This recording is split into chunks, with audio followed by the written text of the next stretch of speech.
நாக்கு துடிப்பாக பேசுற இந்த சீமான் வந்து பொது மன்னிப்பு வந்து கேட்கணும். எல்லா பெண்கள் அமைப்புகளையும் அப்படி பேசுனது வந்து தப்பு. நான் பேசியிருக்க கூடாது. சில நேரங்கள்ல குடிச்சிட்டு இருந்திருப்பேன், பேசியிருப்பேன்னு உளர்ற மாதிரி இதெல்லாம் உளரக்கூடாது அப்படின்னு சொல்றாருல்ல. அப்ப அவரே தான் நுணர்வுந்தன் வாயால் கெடுன்பது போலதான் அவர் தான் சொல்றாரு, எனக்கும் என் பொண்டாட்டிக்கு அந்த 85,000 ஏக்கர் நிலத்துக்காக சண்டை வந்துகிட்டே இருக்குது அப்படின்னு அவர் சொல்றாரு. அப்ப ஏன் வரதட்சணை கொடுமை வழக்கு போடக்கூடாது? எனக்கு வந்து என்னுடைய மனைவியோட அம்மா கிட்ட 85 ஏக்கர் நிலம் இருக்கு.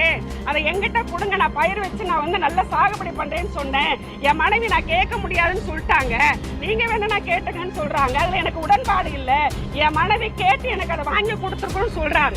வரதட்சணை கொடுமையில சீமான் பேர்ல வழக்கு போடணுங்க. அந்த வீடியோவையும் அவர் எங்க பொதுவாக பெண்கள் குறித்து பேசிய வீடியோவும் நாங்க வந்து கமிஷனருக்கு கொடுக்கிறோம். அதுல எந்த கூச்சம் நச்சமும் கூட இல்லாம கேட்கிற ஒரு ஆளை வந்து இன்னைக்கு கைது பண்ணியிருக்காங்க. இப்ப நாம் தமிழர் கட்சியில இருக்கிற ஒருத்தர் தான் அந்த சாரங்கபாணின்னு சொல்ற நல்லா படித்தவர் ஆய்வாளர்லாம் சொல்லிக்கிறாங்க. என்னத்தை ஆய்வு பண்ணாருன்னு தெரியல. இப்படிதான் பெண்களை எப்படி கொச்சைப்படுத்துவது என்பதற்காக ஆய்வு பண்ணாரா என்னன்னு எனக்கு தெரியல. சரியா?